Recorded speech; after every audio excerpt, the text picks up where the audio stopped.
Boom, y'all. That's right.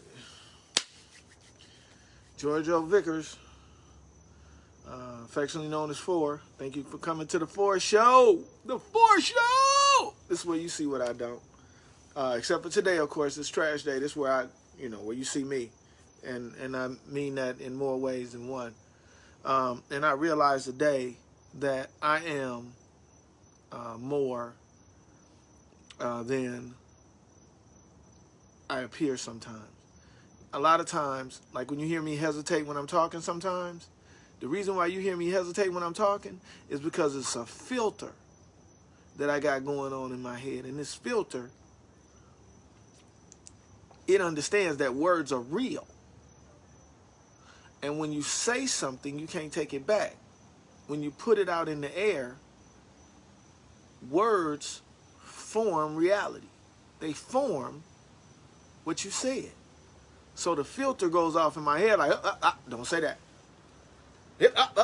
Don't put that out there. Don't say that. Don't say this. And after a while, when your filter is working properly, you just come off as a nice guy. And people think you're very nice. And I'm sure you probably really are. But that filter sometimes is a hindrance. Because sometimes you got to speak things in. And I know I'm just jumping in. You know what I'm saying? Because I'm already hot. You know what I'm saying? I'm already turned up. When I come in here, I'm already turned up. And, so you getting it raw. You getting it out the skillet. You know what I'm saying? You getting out the skillet. So I guess the point I'm making is it sometimes, you be so nice that you start missing the point. Last week I talked to you guys about the blind quarterback dude, and that was real profound. And I was talking to somebody because, first of all, some of you guys don't know, but I'm blind. So that's the point of this. That's what makes this different, is that I'm saying these little things right here to me in the future. So when I get my sight back, I'll be able to look and see how I looked. You know what I mean, so to speak. But the way technology moving, man, shoot, ain't no telling. But the point being though is that I am really trying to express myself and where I am right now. You know what I'm saying? Where I am right now. So when I look back on right now and I see where I was, hopefully I'll see growth. You know what I'm saying? I'll see progression. I'll see movement.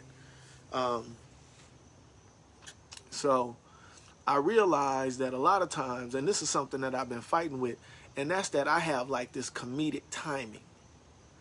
And comedic timing means that when you say stuff, even when it's stuff that's a little edgy, it still comes off sounding kind of funny. You know what I mean? And the problem is that sometimes I ain't damn joking. You know what I'm saying?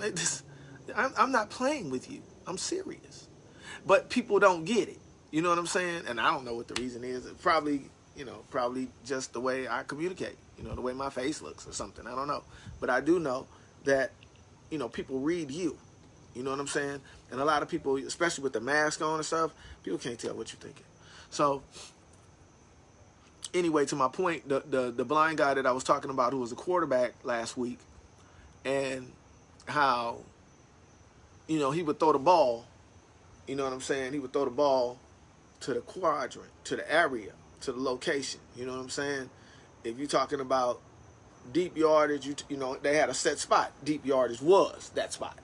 I'm sure if the other team knew, they would just have somebody wait there. But deep yardage was that spot.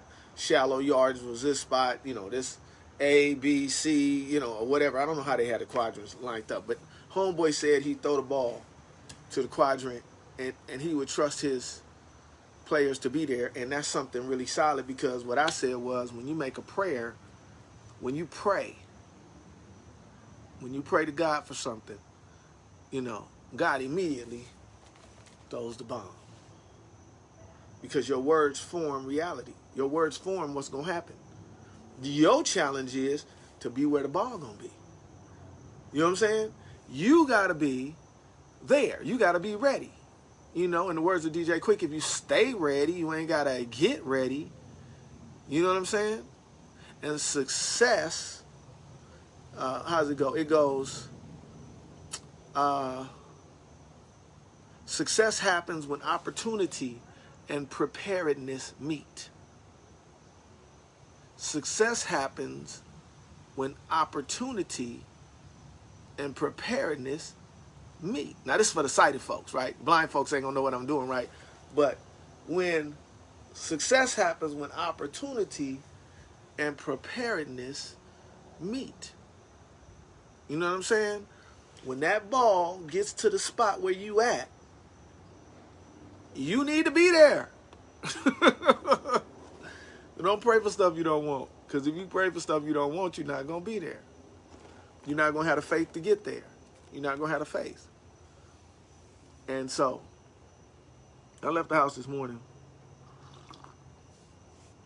to go to a meeting that I didn't want to have. And on the way to that meeting, I decided that it's going to be what it's going to be.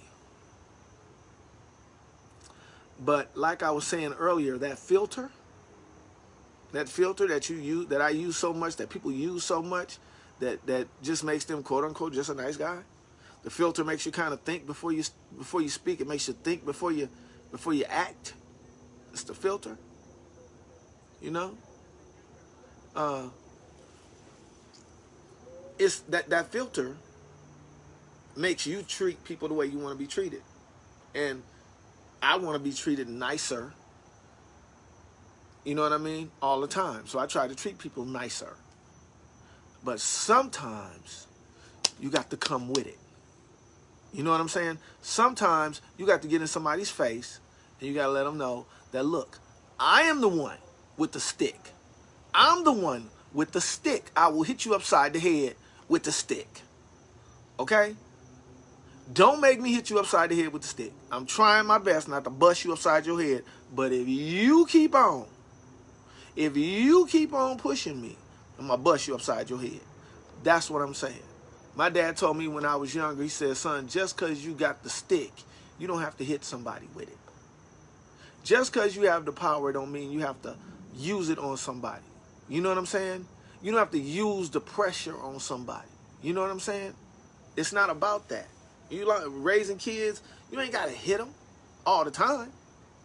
It's the threat of being hit that is effective. It is the threat of being punished. It is the threat of your dissatisfaction that makes your child do what they're supposed to do.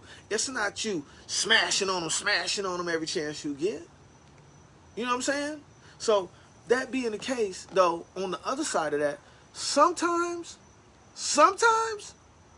you got to come out your jacket. So when I come out of my jacket, the guy who's on the other side of the jacket, that's George. And you hear people call me Giorgio and Gio and G and Four and friend and partner and all that stuff. But George is not playing that shit. You see what I'm saying? He's not. You know, he's not. He's the other side of the filter. He's the side of the filter that says, you have the stick. You have let them push you as far as you can be pushed. Sometimes you got to swing the stick. I don't want you thinking, I'm just going to pull it out and I'm not going to hit you with it. My grandfather told me a long time ago, if you pull it out, you bust a fool upside the head with it. As soon as you pull it out, you bust them upside. Don't even think about it. Just keep swinging. It come out your pocket, busting them upside the head. And so sometimes that's how you got to be, y'all. You know what I'm saying? Like I say, I came out here already hot. So sometimes that's just how you got to be. And I don't really like confrontation that much. It's not like my thing. I know some people, they love confrontation. They thrive on it. They need it. They want to have it. I'm not that type of person. I really don't want to confront anyone. I don't really want to have to use the power that I have or feel like I'm belittling or hurting somebody or something like that. But doggone it, sometimes you got to really do it. Sometimes you do. So with that said, and on that happy note, I want to thank you guys for coming out. Now let's check and see if there's any comments. I try to do it all the time.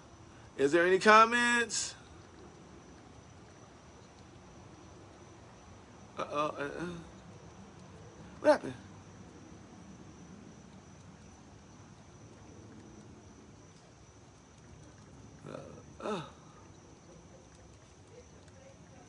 What am I doing?